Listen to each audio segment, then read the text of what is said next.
El misterio de Belicena Vilca. Libro segundo, la carta de Belicena Vilca. 40º día. El 13 de junio de 1303 se celebra una asamblea de Estados Generales en el Louvre, presidida por el rey. En ella se renuevan las denuncias contra Bonifacio VIII y se plantea formalmente la necesidad de convocar a un concilio que lo condene y nombre un nuevo papa. Los nobles, las ciudades, y los obispos nacionalistas aceptan. Guillermo de Placian solicita ser el acusador de Bonifacio en el futuro concilio. Es aceptado también, y lee una declaración donde expone sus argumentos. Yo, Guillaume de Placian, caballero, digo, anticipo y afirmo que Bonifacio, quien ahora ocupa la Santa Sede, será hallado un hereje perfecto, de acuerdo a las herejías, hechos prodigiosos y doctrinas perversas mencionadas a continuación. 1. No cree en la inmortalidad del alma. 2. No cree en la vida eterna, pues afirma que más bien desearía ser un perro, un asno o cualquier otro bruto antes que francés. Cosa que no diría si creyera que un francés tiene un alma eterna. No cree en la presencia verdadera, pues adorna su trono con mayor magnificencia que el altar. Ha dicho que para humillar a su majestad y a los franceses trastocaría el universo entero. Dio su aprobación al libro de Arnaud de Villeneuve, el brujo protegido de los cistercienses, que había sido condenado por el obispo y la Universidad de París. Hizo erigir estatuas de sí mismo en las iglesias con el propósito de que se le rinda culto junto al crucificado. Tiene un demonio familiar, al que llamaba fue el que le revela cuanto desea saber. Por eso dijo que aunque toda la humanidad estuviese ubicada a un lado, y él solo en el otro, él no puede equivocarse, ya se trate de un aspecto de hecho o de derecho.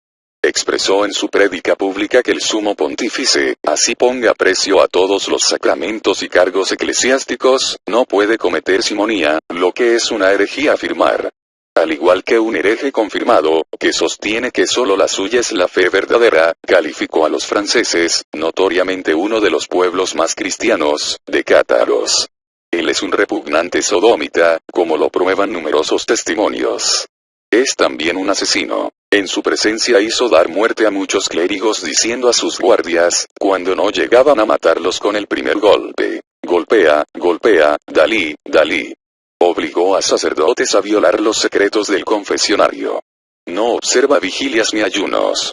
Lanza filípicas contra el colegio de cardenales, contra la orden de caballeros teutónicos, contra la orden de predicadores dominicos, contra los hermanos menores y los franciscanos espirituales, repitiendo a menudo que arruinan el mundo, que son hipócritas y falsos, y que nada bueno habrá de suceder a quien se confiese ante ellos.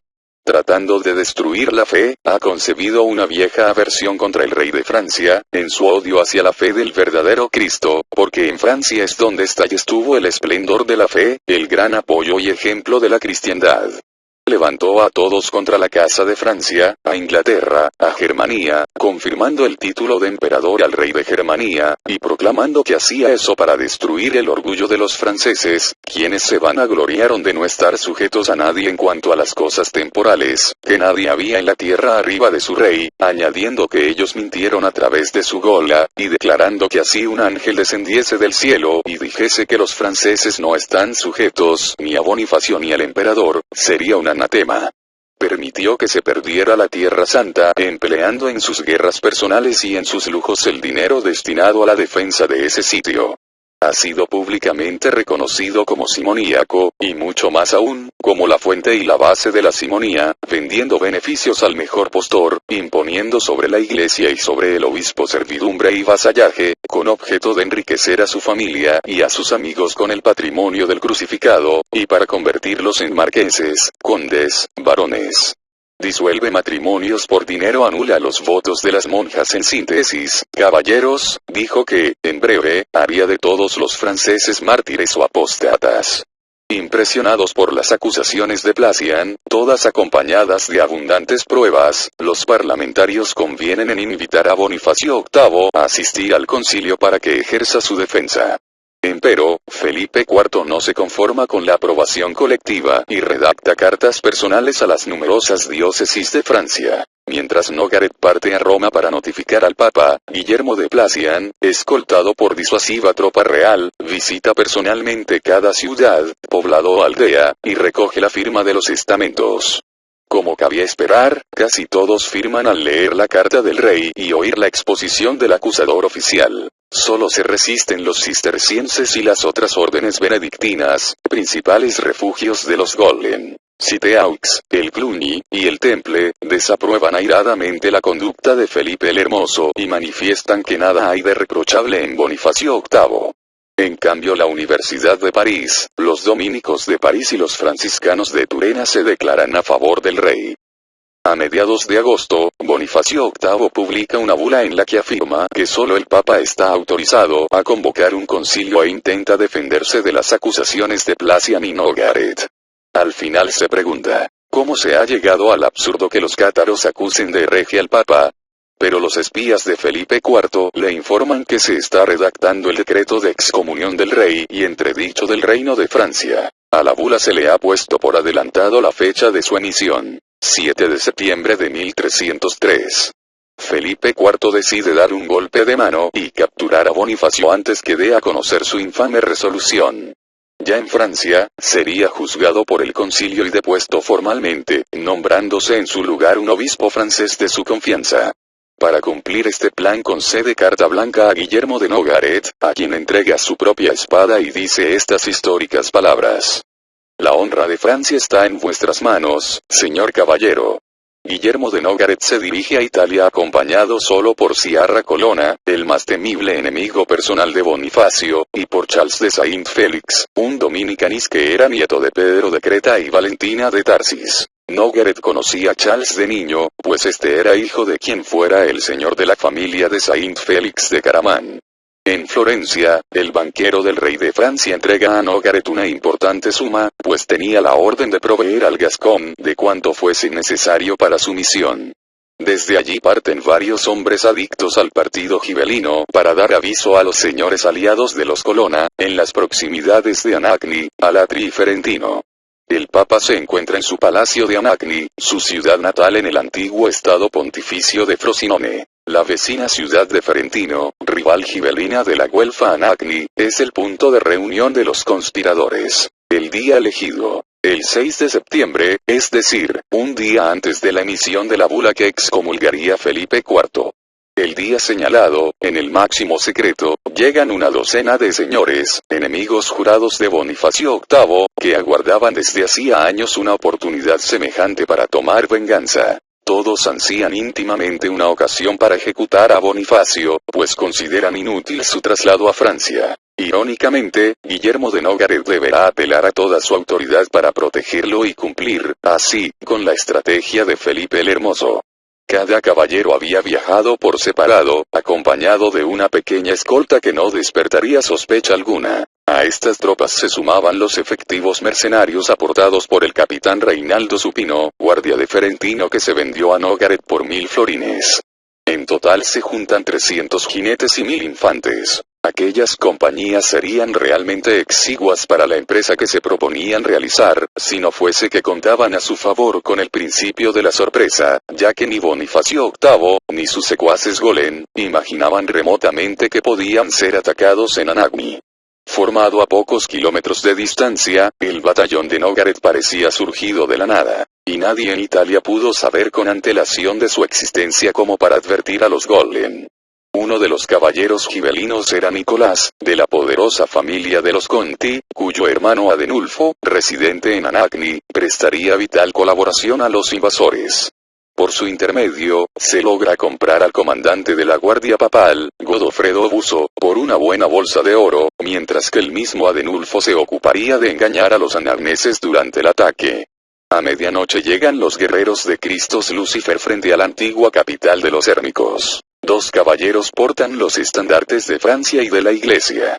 Nicolás Conti los guía hasta una puerta en la muralla, que ha sido abierta desde adentro y todos se precipitan al grito de «¡Muera Bonifacio! ¡Viva el rey de Francia!». Los jinetes, seguidos de la infantería, se despliegan en varios grupos por las angostas y empinadas calzadas. Van en derechura donde se yerguen los suntuosos palacios, pertenecientes a los cardenales y al papa, y varias iglesias de espléndida ornamentación. El comandante de la guardia papal se une, junto con parte de los suyos, a las fuerzas intrusas y comienza el sitio al palacio de Bonifacio VIII, que apenas dispone de unos pocos hombres para resistir. Por una vez, la historia se invierte. El argumento es el mismo, los personajes semejantes. Es la lucha del espíritu contra las potencias de la materia, del rey de la sangre contra los sacerdotes golem, de los representantes del pacto de sangre contra los del pacto cultural. Pero esta vez es el rey de la sangre quien triunfa sobre el sacerdote golem, sobre los exterminadores de la sangre pura, sobre los proclamadores de cruzadas contra la sabiduría hiperbórea. Dentro de la suntuosa residencia, el orgullo de Bonifacio se desploma. Vedlo allí, temblando y llorando como una mujer, al demonio golem que pretendía imperar sobre el carisma del rey de la sangre. Quizá no llora por la tragedia del momento, sino por el futuro castigo que le impondrán su señor, el supremo sacerdote Melquisedec, y los maestros de la fraternidad blanca. Los pobladores de Anagni, a todo esto, despiertan con la sorpresa de que su ciudad está ocupada por tropas del rey de Francia. Alguien hace tañir las campanas llamando a reunión y todas las familias corren hacia la plaza del mercado. Las noticias son abrumadoras. Sciarra Colonna ha venido con un batallón provisto por el rey de Francia y seguramente va a matar al papa. Godofredo Buso se ha pasado al enemigo y la ciudad ha quedado desguarnecida. Rápidamente, en medio de una gran confusión, nombran como jefe a Denulfo Conti. Este, acompañado de algunos vecinos, previamente escogidos entre los partidarios de los Colonna y de los Conti, se marcha a parlamentar con los asaltantes. Habla con Reinaldo Supino y regresa enseguida. Asegura con vehemencia que será imposible resistir a los franceses, quienes ya están saqueando los palacios de los cardenales. Solo queda la posibilidad de unirse a ellos y compartir el botín. Desesperados, los güelfos se entregan al pillaje, robando codo a codo con los gibelinos los palacios cardenalicios y papales. Así desaparecerán obras de arte de valor incalculable, tesoros de la antigüedad, y riquísima vajilla de oro y plata. Cada uno toma cuanto le place y puede cargar. Algunos descubren las bodegas, encargadas de satisfacer los exquisitos paladares de los purpurados y calmar su inextinguible sed, y pronto las botellas circulan de mano en mano. Durante el día, pocos serán los anagnenses que no se hayan robado algo o embriagado. Nadie se aventura por las calles, y la ciudad queda bajo el control total de los escasos hombres de Nogaret. Mientras se efectúa el saqueo nocturno, y la población se halla entretenida en esa bárbara tarea, una febril actividad guerrera se desarrolla en torno al palacio de Bonifacio, quien, consciente que con su reducida guardia no podrá resistir mucho tiempo, trata de llegar a un acuerdo con los sitiadores. Su legado recibe las condiciones: rendirse a discreción, levantar la excomunión a Felipe el Hermoso, rehabilitar a los Colonna, y concurrir prisionero a Francia para ser juzgado en el concilio. Al conocerlas, Bonifacio se resiste a aceptarlas y queda sumido en la desesperación. Solo atina a vestir la indumentaria sacerdotal golem y a aguardar a sus enemigos sentado en el trono. Entre sollozos de amargura, ora fervorosamente al Dios creador para que realice el milagro de salvarlo y salvar los planes de la fraternidad blanca. ¿Será posible, se pregunta a gritos, que los señores de la guerra triunfen sobre él, que es un representante del creador del universo? Si él, en quien se había confiado para que frenara a los reyes temporales, fracasaba, ¿qué nuevas desventuras sobrevendrían después a las órdenes golem, que por tantos siglos desarrollaron los planes de la fraternidad blanca? Tras cada una de estas preguntas, se convulsionaba y era evidente que no tardaría en perder la razón. Con excepción de 2 obispos, uno español y otro italiano, todos huyen de su lado como pueden. Algunos son capturados y muertos por los hombres de Sciarra Colonna, en tanto que otros son conservados como rehenes pues se entregan voluntariamente, entre ellos su propio sobrino. Aquellas noticias terminan de deprimir a Bonifacio. Al fin, cede una ventana y penetran por ella Guillermo de Nogaret y Charles de Saint-Félix, seguidos por media docena de soldados de Ferentino que se mantienen a prudente distancia para no ser reconocidos por el Papa. Nogaret y Charles se aproximan al trono, luciendo la tiara papal, réplica de la corona egipcia de los sacerdotes atlantes morenos, vistiendo la túnica blanca de los sacerdotes levitas de Israel, en la que está bordado el trébol de 4 hojas de los sacerdotes golem, estilizado como cruz celta. En su mano derecha sosteniendo la cruz, símbolo del encadenamiento espiritual, y en la izquierda las llaves de San Pedro, símbolo de la llave Kala Chakra con que los dioses traidores al espíritu del hombre consumaron su traición original. Allí estaba sentado, con sus ojos llameantes de odio y de terror, uno de los hombres más perversos de la tierra. Cátaro, hijo de Cátaro, exclamó desafiante al reconocer a Nogaret. Tu amo, el rey de Francia, no podrá contra la ley de Jehová Dios. Caballero soy del rey de Francia, respondió el gascón, y os puedo asegurar, detestable sacerdote, que mi señor solo conoce y respeta la ley del honor, que es la ley del Espíritu Santo, de la voluntad del Dios verdadero. Solo tu Dios Jehová, que es un demonio llamado Satanás, al que obedeces servilmente, puede oponerse a esa ley. Maldito golem. Ahora era Charles de Saint-Félix, o Charles de Tarsis Walter, o Charles de Tarceval, el que hablaba. Tened por seguro que el rey de Francia acabará contigo y con las órdenes diabólicas que os secundan. Y jamás podréis gobernar al mundo mientras existan iniciados como él o Federico II. Pero tened por más seguro todavía que nosotros, los guerreros eternos de Cristo Lucifer, acabaremos algún día con los jefes de tus jefes, con la jerarquía oculta de sacerdotes supremos que mantienen al espíritu increado en la esclavitud de la materia creada. Bonifacio palideció y se estremeció de terror al oír al hombre de piedra. Uno como halo de hostilidad esencial se desprendía de aquel caballero con una intensidad impresionante. ¿Qué era la muerte de la vida cálida frente a esa otra muerte que se intuía a través de su presencia? ¿Qué la pérdida de la vida, de los goces y riquezas efímeras, del poder en este mundo o el castigo del supremo sacerdote en el otro mundo que tanto lo atemorizaba hasta entonces, frente al abismo de la muerte eterna en que lo hundían los ojos de hielo del caballero francés? Herejes. Gritó fuera de sí, en momentos en que una puerta saltaba hecha añicos y entraba a toda carrera una multitud precedida por Ciarra Colonna, respetada quien, por disposición del Dios único, debe gobernar en todo el orbe. Ciarra, aquel enemigo mortal de Bonifacio, alcanzó a oír sus últimas palabras y le propinó una violenta bofetada con la manopla de hierro, haciendo brotar sangre de su mejilla. Nogaret tuvo que contenerlo para que no lo atravesase allí mismo con su espada. El pueblo y los soldados, entre tanto, echaban mano de cuanto objeto valioso tenían a su alcance. Con el palacio tomado, Bonifacio prisionero, y la ciudad bajo control, la situación no se presentaba, sin embargo, promisoria. Una cosa era entrar en secreto en Italia, y preparar un ataque por sorpresa, y otra salir llevando al papa prisionero. Ni siquiera en Anagni podrían mantenerse mucho tiempo si los pobladores descubrían cuán pequeño era el número de las tropas ocupantes. En el puerto de Ostia los esperaba un barco de la familia Anibaldi, aliados de los Colonna, mas, para llegar hasta allí, necesitarían un importante refuerzo. Los hermanos de Ciarra eran los encargados de concurrir con 5.000 hombres, pero se retrasaron y el día 7 de septiembre transcurrió en tensa calma, mientras los anagneses iban despertando de la sorpresa. El 8, todo seguía igual pero comenzaron a circular rumores entre los pobladores de que habían sido víctimas de la traición y de un golpe de mano de unos pocos atacantes. La hostilidad comenzó a hacerse sentir en la forma de múltiples provocaciones a los soldados de Nogaret y enseguida se vio que habría que dejar Anagni cuanto antes. Guillermo de Nogaret, Charles de Saint-Félix y Ciarra Colonna se hallaban deliberando sobre la conveniencia de matar a Bonifacio o arriesgarse a llevarlo con ellos cuando se enteran que Godofredo Buso se ha pasado nuevamente al bando del Papa y les ha cortado la entrada al palacio. Inmediatamente se reinicia la batalla, ahora sangrienta, y los 3 enviados de Felipe IV se ven obligados a huir dejando a Bonifacio VIII en manos de los güelfos.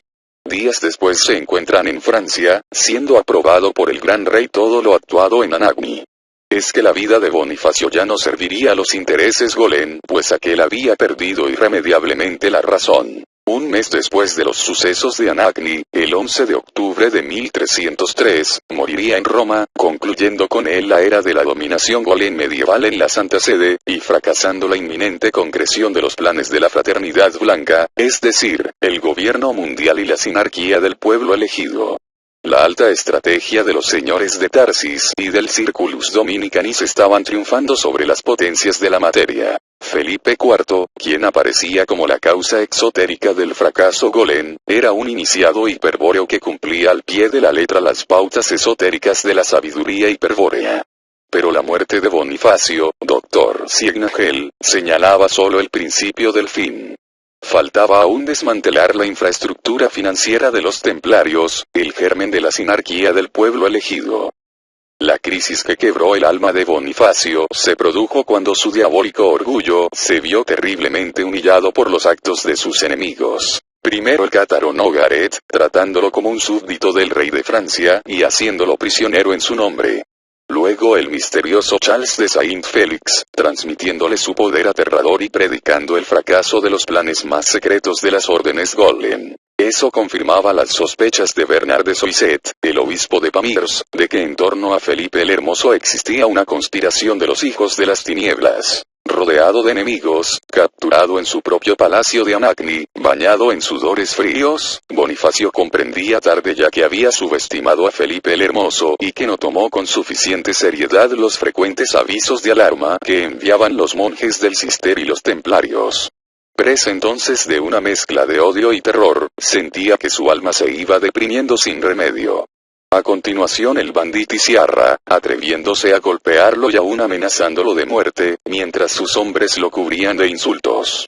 Y por último, la traición de su pueblo natal, saqueando sin pudor su palacio, aliándose a sus enemigos que eran los enemigos de la iglesia Golem, la iglesia del Dios uno creador del universo, del Dios del cual él, el sacerdote Maximus, era una manifestación viviente. Oh Dios uno, qué ingratitud la de su pueblo.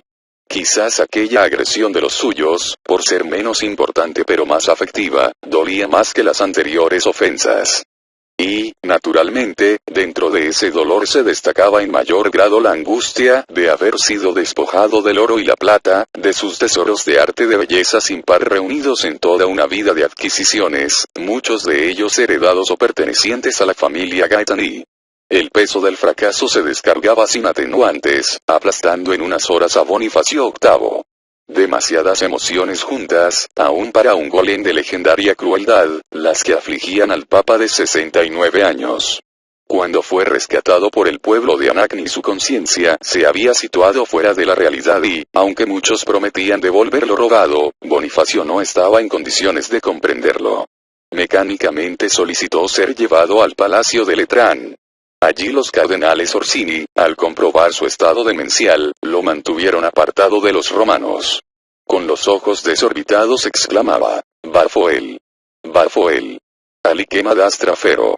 En algunos momentos de lucidez estallaba en pedidos de venganza contra sus enemigos y auguraba la ruina de quienes lo habían traicionado. Pero luego su mente se oscurecía y sufría raptos de ira continuados en los que aullaba, echaba espuma por la boca, e intentaba morder a quienes lo cuidaban. Al final, el 13 de octubre de 1303, murió convertido en una bestia furiosa, cumpliendo así la profecía de Celestino B. El Santo había dicho: «Habéis subido como un zorro, reinaréis como un león, y moriréis como un perro».